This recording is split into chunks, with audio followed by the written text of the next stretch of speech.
our show is it's going to be unique. You are what you do. You can say any amount of things that you want to say, but what you do is what everybody sees. People are like, oh, I'm just going to JV it. Like, let's just JV it. Like, what the hell does that mean? I cannot tell you how excited I am to hang out with you guys today, so thank you so much. Well, then that end buyer could come back and say, well, I didn't fully understand that it was subject to. That's not a thing. Like, the SEC has thought of all of these things. They've been here since 1932. And you can do what you want with your property. Buyers have time, they have negotiating power, they have options. Oh my gosh, I am blown away by your inexperience, and they've been in business 20 years. And that includes things other people put on your property, right? It's your property to be okay. Suddenly, Cousin Jimmy's in a lawsuit. A novation is replacing one contract or one obligation with another. Out with the old, in with the new. Yes.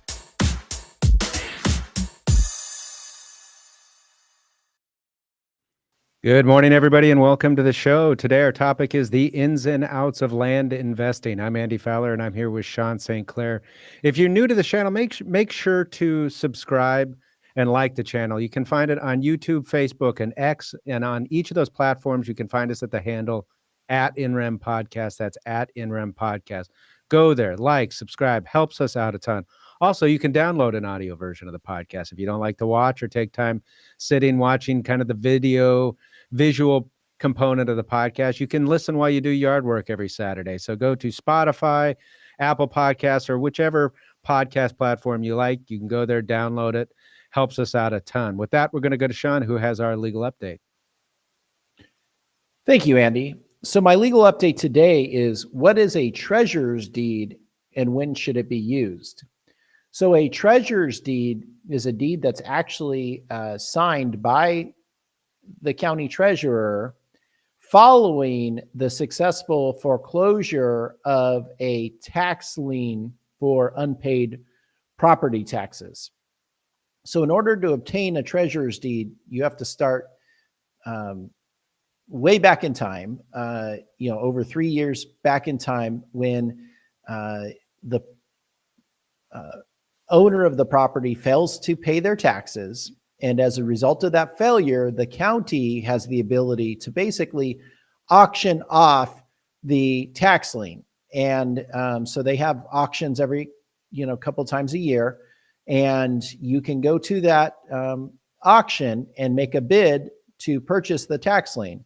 And the winning bid is the individual or who's willing to pay the amount of the taxes and take the least amount of interest. So that's how you compete. You say, okay, if the tax lien is $2,500, I will take the tax lien and I will accept 3% interest. And if somebody comes forward and says, well, I'll pay the tax lien, the $2,500, but I'll only require 2% interest. Well, the person with the 2% interest bid is going to win because they agreed to take less interest. So that's how they determine who wins. And so once you have a successful bidder, they get what's called a certificate of purchase, or CP for short, and they have to hold that certificate of purchase for 3 years. During that 3 years, the property owner or anyone on their behalf can come out of the woodwork and can pay the amount of the tax lien plus the accrued interest at the amount that they agreed to as part of their purchase. And if they do that, then basically the person that purchased it, all they receive is their money back plus a little bit of interest. But if they hold it for those 3 years, they then can start the foreclosure process. And the start of the foreclosure process is sending out a notice to the property owner and other interested parties. I'm not going to go into detail what, interested parties mean, but they can basically send out a notice saying, hey, look, I hold this CP and I plan to foreclose. If you don't pay this within 30 days of the date of this letter, then I'm going to have the right to institute a foreclosure proceeding. If they don't pay, then they can institute a foreclosure proceeding. But even then, the owner can come out of the woodwork and pay the amount of the tax lien plus interest. And if they do, though, after they file the lawsuit, then the owner also has to pay or can have a judgment against them for attorney's fees. But they can basically redeem the the tax lien all the way up to default. And then once default is entered, then their right to redeem is foreclosed, and the purchaser of the CP can go and end up with a judgment, and that judgment basically forecloses the right to redeem and tells the treasurer to go ahead and issue a treasurer's deed. So once that judgment is entered, it's presented to the treasurer. The treasurer then executes a treasurer's deed, and the successful purchaser that bought it over 3 years prior will then be the owner of the property through a treasurer's deed. So a treasurer's deed is a deed that's executed by the county treasurer, resulting from the foreclosure of property due to unpaid taxes. And that's when it's used as well. All right. Thank you, Sean, for the legal update. With that, a couple of announcements. We got the Creative Finance Collective today, every Tuesday in the afternoon. There's been a time change for Arizona listeners only. It is now 3 p.m. because we've had daylight savings time. We're adjusting Arizona so the rest of the world and country does not have to. So it'll be the same time for everybody else, but in Arizona, it is 3 p.m. Arizona time. So what is the Creative Finance Collective? That's an opportunity for lawyers, professionals in the space of creative finance from all over the country to get together and talk about it, to talk about what they're seeing in the market, what they're seeing work, not work, and work through problems, successes, so on and so forth. But really what we're there to do is answer questions from you, the audience. And we're on as long for up to an hour, but we're on as long as we're getting questions. So if you got questions, this is the time to do it. And if you want to hear lawyers discuss it from different angles and from different states and how they might slice and dice a particular creative finance transaction, this is the time to do it. Make sure to be there. You can view it on YouTube, Facebook, or X, but 3 p.m. Arizona time. Make sure to join us. We'd appreciate it, and we'd enjoy having you. Also, as for today's program, we are taking any questions that we get in the final 15 minutes of the episode. So if you've got a question, post it in the chat now. We're talking about raw land investing. So if you have those questions, you don't have to wait till the end. Post them in the chat, and we'll take note of them and get to those in the final 15 minutes of the episode. With that, we're going to go ahead and get into our topic today. As I mentioned before, today's show and the topic is the ins and outs of land investing. And we're going to go through all the particulars and talk with our guest about all that. With it to discuss land investing is real estate investor Anthony Pappas. Anthony, thanks so much for being with us. Appreciate you guys having me. Yeah, we're super excited to have you here. So for our listeners who are not familiar with you, why don't you go ahead and break down a little bit of your background, how you got into being a real estate investor, what brought you to that, and what led you to where you're at now? So 12 years ago, for 12 years, I was working in the trades as a plumber, general contractor, and I kept seeing guys pull up in way nicer trucks than I was driving, walking properties and try to figure out what do you guys do that you're driving all this income? And then one of the guys sat me down. He said, well, I find lots like this, I finance it, and I get it built. And I said, well, that sounds like a pretty awesome opportunity. And a good buddy of mine, Trevor Bradley, was doing really well in real estate. And I said, hey, how do I get into this real estate thing? It seems like there's a lot more money there. And he's said, well, you should start with wholesale. So I started doing wholesaling of regular houses, and then found a couple lots. And I was kind of curious about 5 years ago why people weren't marketing to lots as much as single family houses. And it turned out a lot of people don't understand the nuance that goes into getting lots prepared for developers, pulling utilities, getting plans approved. And that's how I kind of fell into my niche of, okay, this is something I have a good background in, and I can use that background as leverage to propel myself forward. Yeah. So Anthony, why don't you break down also for our listeners, what is, and I'm sure this is you've been in the space for a little bit of time, and what your strategy, real estate investment strategy, may have been or is currently changes. Sometimes it can be dynamic depending on market conditions, but why don't you kind of break down what your preferred investment strategy is and how you got there? Started off with just traditional wholesale, started building up my capital. And then as soon as I had the capital to deploy, I started taking down these lots to split them, entitle them, do stuff like that. A lot of the legwork that builders didn't want to deal with, they'd prefer something shovel ready, so they're not wasting 12 months of time and the risk.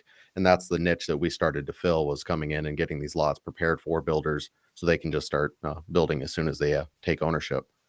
Sure. All right. So as we get into this, one of the things I think is always important, especially for those that are approaching the space for the first time, and that's really a definition of terms and having an understanding as we go forward.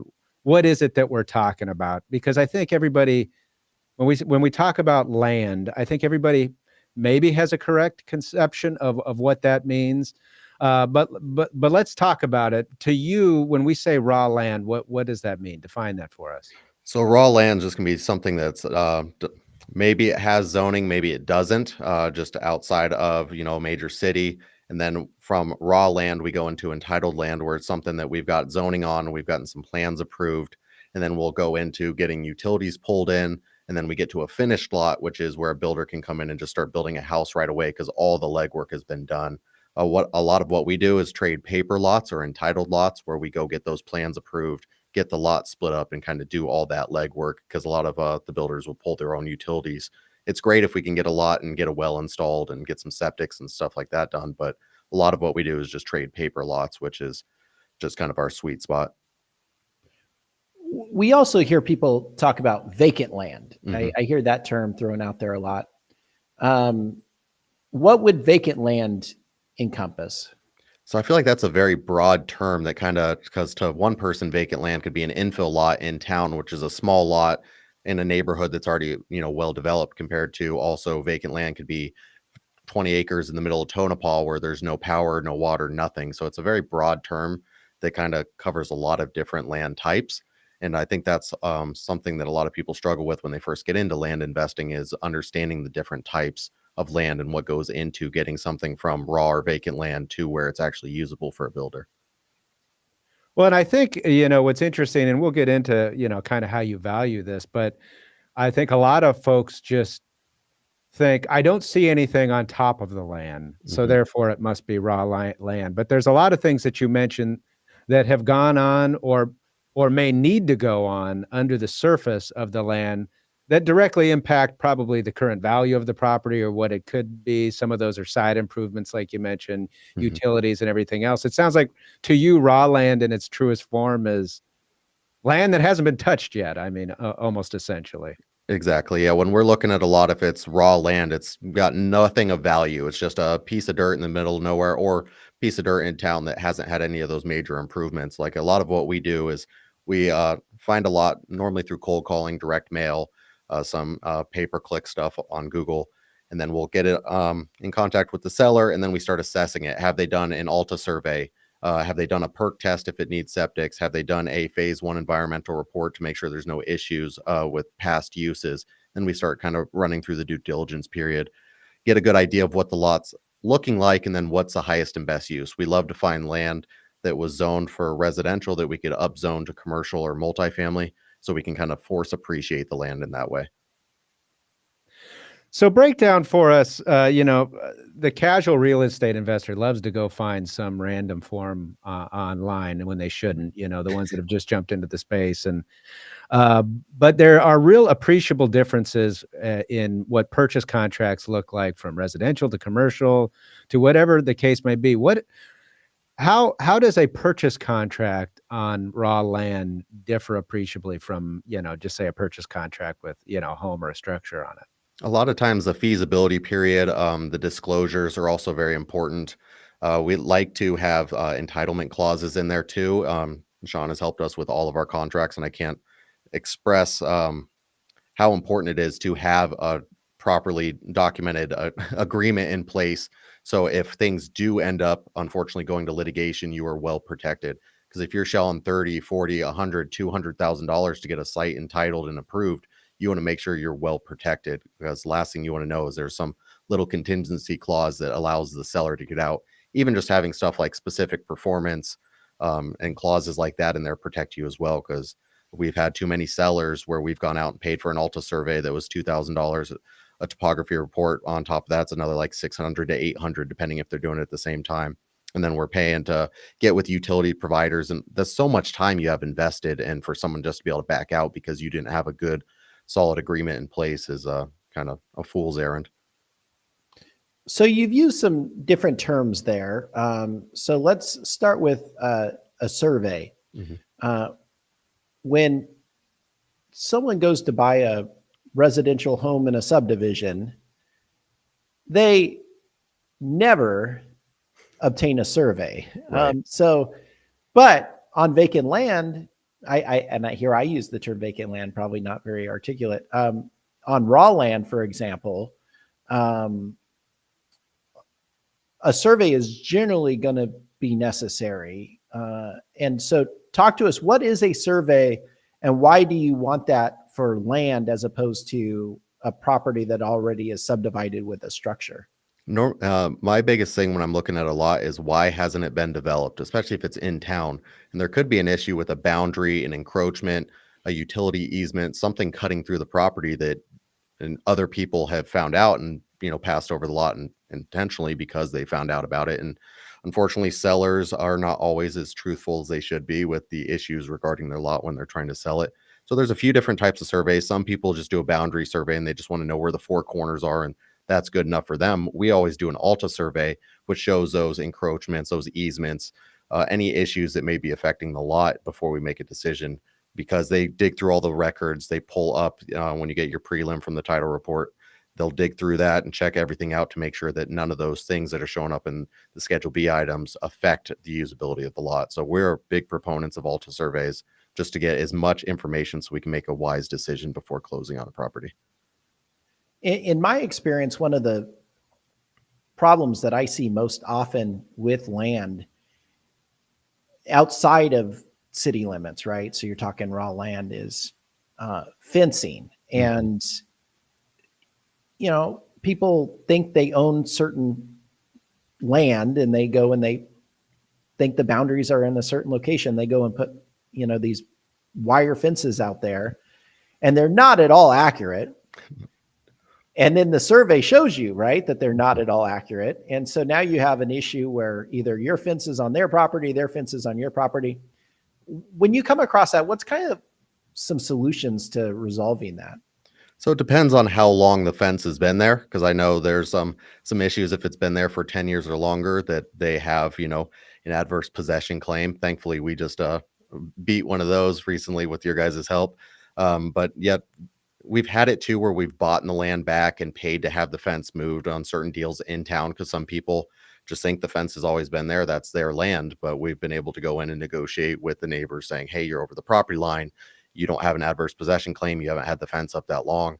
What do we have to do to get this moved? And sometimes it's easier just to say, here's $1,000 and we'll pay to have the fence moved. But sometimes it can go to court where you have to fight and prove to the courts that they are over the line, and it's a long drawn out process. It can get pretty expensive as well. Now, what we're kind of talking about, we are talking about the due diligence side of this, and you were discussing the importance of building out provisions in the purchase contract. Mm-hmm. One of the things that would be interesting to know from the viewer's perspective is how much due diligence can be realistically done before the purchase contract stage, and how much of it really requires a purchase contract to get into the rest of the nitty gritty. I suspect there's a good bit of stuff that can't be done until you reach the purchase contract stage. Yeah, personally, we don't do anything until we've got a purchase agreement in place to protect us. Because if we are shelling out money for surveys and spending the time, I want to make sure we're protected before we do that. Because we have had sellers say, "Well, go get a survey and then come back to me." And it's like, we're not going to risk the money on the hope that you're going to sell to us once we find out something. So we always lock everything up before we start doing anything with the property. And then we start getting into, we prefer a 90-day feasibility period, because the Alta survey, first we have to wait on the title report to come back, send that to the surveyor. They're normally 35 days out. So we're already into month 2 before we even get the necessary information we need. And then we like to get in for a pre-application meeting as well if it's inside a city, or get with the county and say, hey, this is a lot split we want to do. Are you going to be in favor of it? Because last thing you want to do is buy a piece of land expecting to get 5 lots and the county comes back and says, no, we're only going to give you 2, because that's going to really impact the price you pay and then what you could sell it for. Talk to us about the environmental side of thing. You mentioned that before. What is it that you're usually looking for? Like when I hear environmental a lot, I deal a lot with, I see that a lot in commercial properties. Maybe there was, we've got the phase 1 environmental studies. Mm-hmm. Maybe there was a commercial use on here that was a gas station, and we're worried that there could have been dumping or whatever else. Is that usually the same type of concern in raw land? What is usually are you looking for there? Normally, it's just cross the T's and dot the I's and make sure that when they dig into it, we use Van Engineering for a lot of it, and they just do a big deep dive into the history of the property and what's been there. For example, there's a part of Harquail Hollow, which is in Tonopah, Arizona, and there's some old military testing that went out there, and they were able to dig up that, hey, certain lots out here are affected by potential buried munitions, and we got a letter from the Army Corps of Engineers stating some of the issues out there. In Phoenix, there's we have a lot of Native American artifacts that get found, and that can just completely destroy a deal. There's one developer, we were looking at a lot next to his, and I walked next door because he was building. I said, hey, have you ran into any issues with the site? And he said, yeah, we found artifacts, and it's cost me close to $250,000 so far to remove those artifacts, because he had to pay the tribe to come out, have to cover their the room and stay while they're here. He had to pay another group to oversee it all, and it was a very time consuming and expensive process. So it's actually killed a few deals for us because we paid for that phase one. But I'd rather spend the $800 to $1,000 on a phase one than get deep into a project and then get that kind of bill at the end. Now, you use the term phase one, which is the first step for the environmental. Generally, it stops at phase one. If they come back and say, looks clean, you're good to go. Yep. What happens if they come back and spot an issue and say, we can't sign off on it on the phase one, process? But what happens after that? Thankfully, that's normally where we cut it. But then I know a lot of the cities will say you need to go into a phase two, and they really start digging into the property more in depth and start excavating and looking for what these artifacts are and what their significance, whether historically or environmentally, could be a problem. We've also seen some where people there was a structure there 20, 30 years ago that was used for commercial uses, automotive repair shops. And for the last 20 years or so, it's been vacant land, so nobody thought of it. But digging into that history, they're like, we are going to have some soil contamination. There may be a tank still buried, and those are the kind of things that will pop up in that phase one. So talk to us. I know this can be an issue as well, especially in maybe rural areas that haven't had much development, but talk to us about access. So, you're going to see, we've all seen it where you've got landlocked properties or whatever else out there. How big is that usually an issue in the due diligence period? And what are the steps you need to take to deal with that? That can be a huge issue. If you don't have physical or legal access, it's a fight, because you're either going to have to try to buy the land from the neighbor or sue for the land to gain access, and it's going to have to go through the courts, and it's going to be expensive and a drawn out process. Thankfully, we've had luck with a lot of lots that people thought were landlocked that nobody could get to, but digging through the recorded documents, when it was originally split, there was an easement put in there for access. So a lot of people look away from these lots saying they're not worth our time. But with a little understanding of how to go through the recorder site, you may find the initial split and find that easement did exist. And sometimes you have to show the neighbor, hey, you don't own all this. Here's the original thing. We can confirm it with a third party. We will be using this as an access point. Now, is that something, access, I would imagine, is one of those things you might be able to somewhat visually identify on the front end when you're looking at prospects. If it visually looks like access can be an issue, is that a showstopper for you? Or is that because I would think that if you can find the access solution, oftentimes the fact that it is a problem on the front end probably provides a decent buying opportunity, because the seller knows that we've got an access problem, and I got to price this as such. Is that something, like I said, is a showstopper for you, or do you like to dig into it to see if, like you said, if there's a solution? Yeah, we love looking at those and trying to look into, because when that lot was split, there should be some recording of when it was originally split, and you may be going back into very old survey documents, but we love looking into that and seeing if somebody overlooked it and it just got lost in time. Or sometimes even you can visually see there should be access from this point, and we'll start digging into it. But there are some lots that are just so far landlocked that we just say, hey, this probably, the juice isn't worth the squeeze on this one, and we'll just keep moving forward. You've used the term entitlements a few times. So when we talk about entitlements, what generally are you referring to? So once again, that's kind of like a vague term. Some people, for entitlements, it's as simple as splitting up a lot and getting 5 acres into, 5 1 acre lots. Or when we talk about entitlements, it's normally getting plans fully approved and shovel ready so the next buyer can come in, pay permits, and start building immediately. So when we say we fully entitle a site, it's normally taking it through the entire process through the county or the city, getting everything fully stamped and approved. And is zoning included in the entitlement process? So yeah, if you are changing the zoning, yeah, we'll lump that into that similar process. So if you say you have 4 acres in town, it's zoned for residential use, like an R43, then we'll take it through the zoning process to try to upgrade that zoning to a multifamily. Then we'll get plans approved, and then we consider that fully entitled once it's ready for the builder. I think one of the things that I see investors struggle with is really figuring out exactly how a property is zoned. Some counties are easier than others. And even when you know the zoning, sometimes it's difficult to then look through the different municipal codes and figure out what can I do with this type of zoning. So, what are some tips and tricks that you use to figure out the zoning, number one, and where do you go to figure out, okay, what does that mean once it says R43? Like that's just a, letter and a number, but obviously it has a significance, but you have to find it. Right. So reading through the planning and zoning codes is always fun, and nobody ever wants to do it, but that's kind of my guilty hobby. But finding also people that have been there, done that. So, and engaging an entitlement attorney early on, if it's a lot that makes sense to bring on and start paying those fees, is how we found a lot of success. I tend to lean on experts around me instead of trying to figure it out on my own, because I'd rather pay money and get time back and do it right the first time. Because if I'm sitting there trying to petition courts and stuff, it's not going to go well. Also, reaching out to the local planning and zoning departments within the city, they're very helpful because they want you to build, because it's increased tax revenue, and they start developing their city. So we've had really good success sending emails, calling. You normally hit like a planner one and say, hey, we see the site, I believe this zoning is on it, is that correct? What can we do here?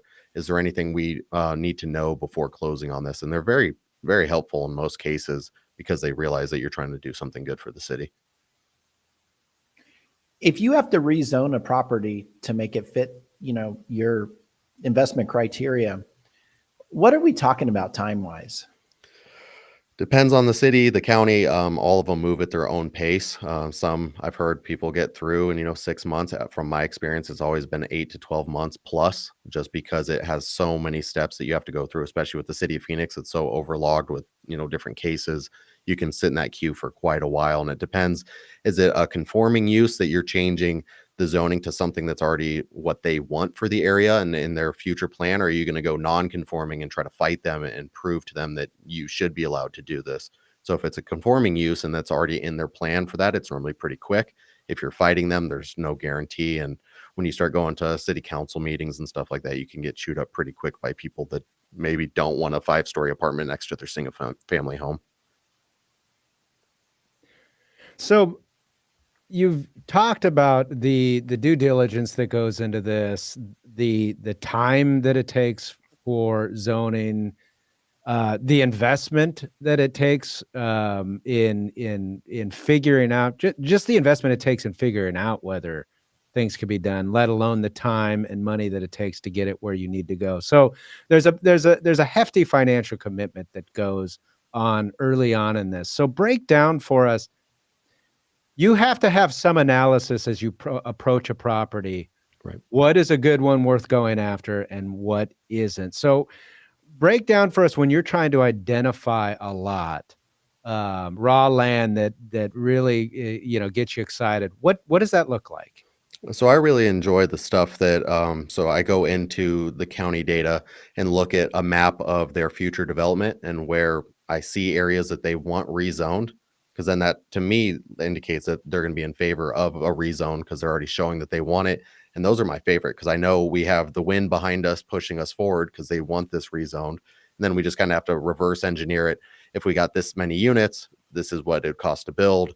Take out the utilities, offsite improvements such as sidewalks, street lights, fire hydrants, halfway road improvements where you've got to, maybe extend a lane out or something like that. And then we kind of reverse engineer the numbers to say, this is what we could pay.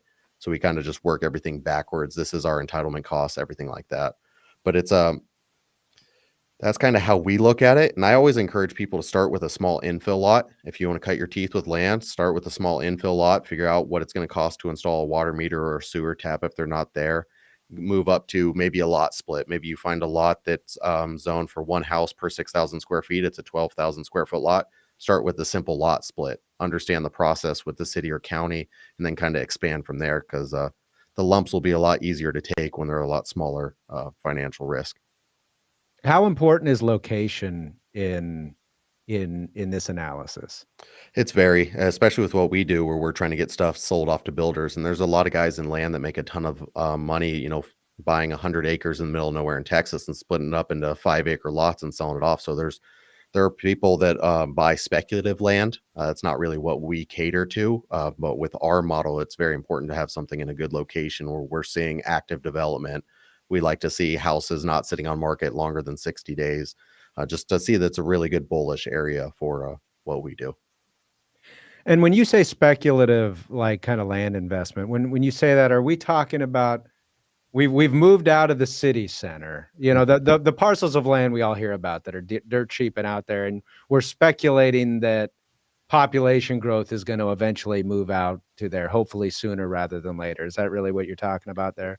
Exactly. And we saw the boom for that when Bill Gates bought a bunch of land in the Buckeye Tonopah area. And there are people that still own land around him that keep saying he's going to build the future city one day. And that was, I think, like 14 years ago. So those are a lot of people. As soon as they see a headline in the news, they go buy all the land around it because they're speculating that it's going to grow, but they don't realize sometimes those projects just fail and are dead on arrival.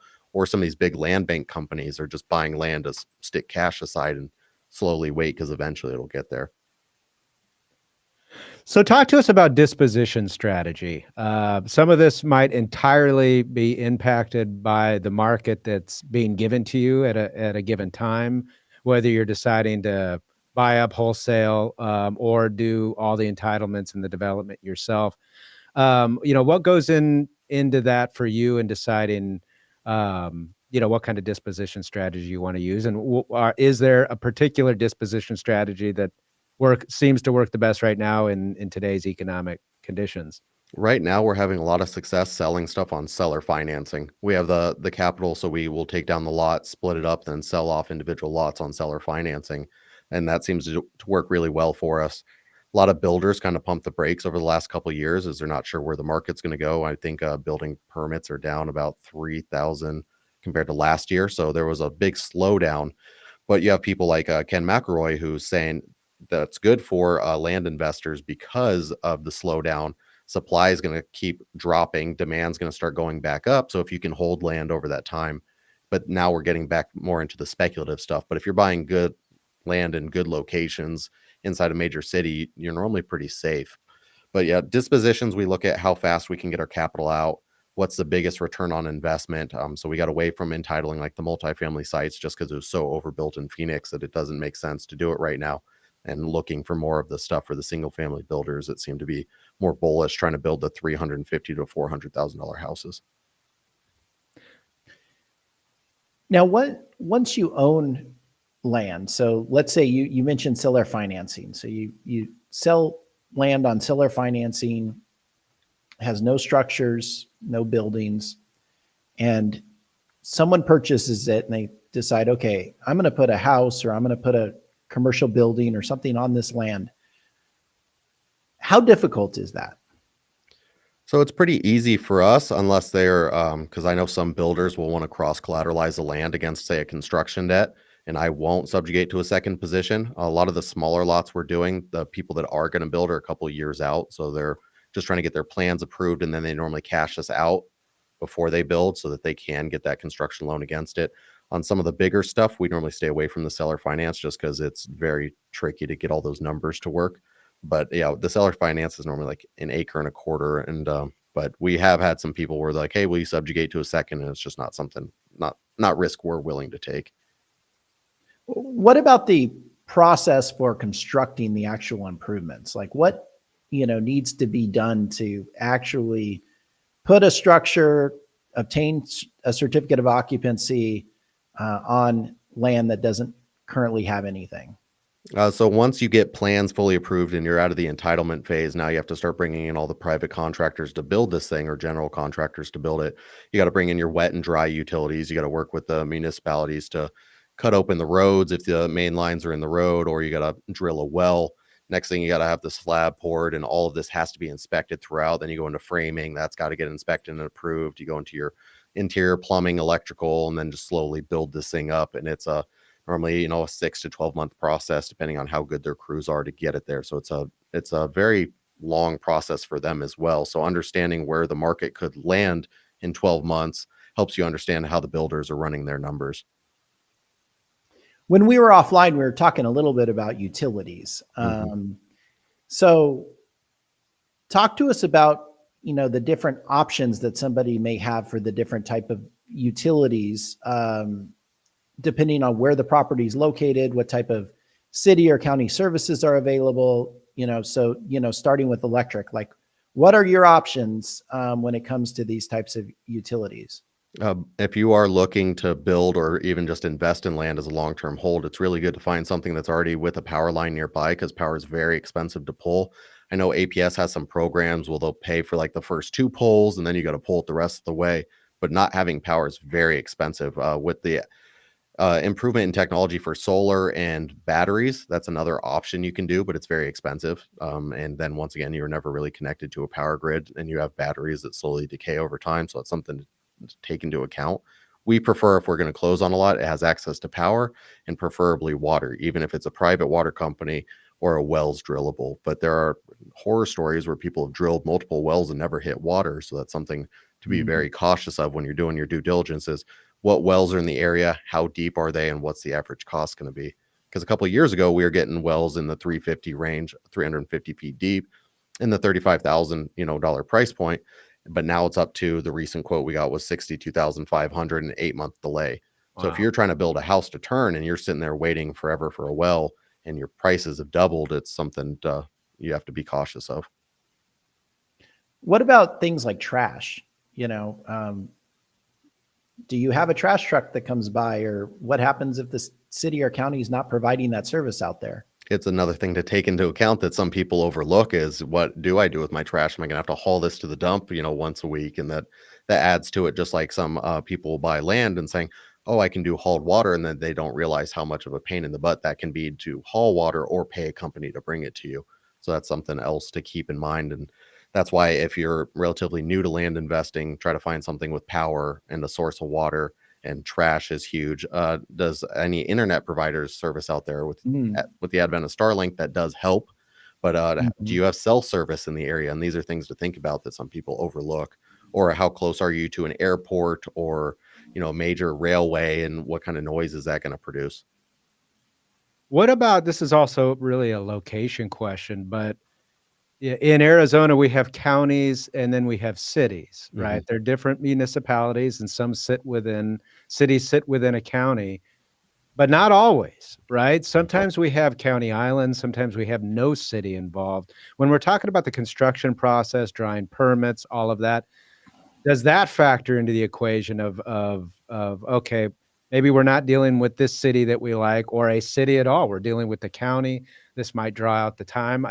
My experience, and I don't do this at any sort of scale that you do, just having seen it on the representation side, when you don't have a city involved and you're dealing with the county that doesn't do it at that kind of scale, things tend to be a little bit slower. So does that factor in at all? Absolutely. And we've ran into issues too, where it was a county island and we couldn't get city services to the lot because it was a county island, and they want you to annex the property into their city, go through that extended process before you can even get access to their services. So some lots in town that look like a great deal, you find out, oh, there's a lot of other regulations that are in place that will prevent us from getting access to their water, to their sewer, and sometimes to, their emergency responses. Also, this process, have you found that it's easier or harder depending on whether we're talking about a residential project versus a commercial project? Does one tend to work? I know commercial can be more expensive just given the size and what it's doing typically, but is one simpler or harder to get done, or is permitting? Permitting's permitting, but there are some builders that we work with that kind of stamp the same plans on everything so they can fly through the permitting process with single family homes. And when you start doing the large multifamily and start looking into how it's going to impact the area and traffic counts and uh, the flow rates for the water and that stuff really slows everything down. So the smaller single family stuff that moves a lot faster for what we've experienced. Sure, there are some big multifamily guys that fly through way faster because they build the same apartment complex everywhere they go. But yeah, the single family stuff works a lot better. So talk to us about just now kind of looking back where you've been in land investing and over the years. What do you think are some of, or if you had to identify, what have you thought has been your biggest mistake in over the years that has been maybe the biggest cause for, learning what not to do kind of thing? Building a team, like that's one thing that has been, ups and downs is trying not to build too big of a team to do the outbound cold calling and stuff like that. Because I was building a large team that was almost counterproductive to us growing because I missed out on deals that I could go after myself trying to help, build the team. So one thing, and not digging into learning as fast as I could, spending more time understanding the zoning, regulations, all that kind of stuff, or also underestimating timelines or costs. That's something that I've learned the hard way, that sometimes things don't look as good as they will on paper when it actually shakes out, because you are at the whim of the counties, the cities. We've had one deal that fell apart because the fire chief or the fire engineer said, "Oh, I don't like this. You have to put a 50-foot roundabout at the end of the street," that had never been there before, because he wants to be able to turn the truck around at the end of the street, even though there's never been one. So that destroyed a deal for us because and thankfully we hadn't closed on it. We lost some money in the due diligence period, but thankfully we hadn't closed on it because that cut unit count by half. So now we're paying above what we could pay for the land. Do you think earlier on in your career, it would have been harder to walk away from those deals after having pumped money into it? Oh, absolutely. I still don't like doing it. I'm still No, stubborn. no. And Well, but being able to walk away, knowing that the dynamics of the investment has changed, I think is what regardless of what asset class you're talking about investing is, it seems to me is a sign of maturity. The 20-year-old investor that's just getting into it, even if everything's a deal and I'm going to force it if I have to. Yeah. So talk to us beyond the mistakes you've made. What are mistakes you're seeing folks in the land space make, whether it's because they're new to the space or whatever else, but mistakes that you're seeing nowadays that you would warn others against? So with wholesalers and agents that send us these deals to look at, normally the due diligence period is significantly too small for the size of the lot or the situation. They estimate the cost for those utilities coming in, and they just look at a comp. So this lot sold for 100,000. We want 100,000 for ours, and it's like, well, that one had a water meter installed, had a sewer tap installed. It had already been cleared of all the trees and debris. And so just the evaluations that we're seeing are pretty significantly off, and not factoring in the softening real estate market and the slowdown in houses with an uptick in an inventory. Because right now, a lot of the builders that were buying lots can just go flip a house, turn it a lot faster, and not have the same risk. So we're seeing a slowdown on a lot of the builders unless it's outside of town where they can put up some affordable housing.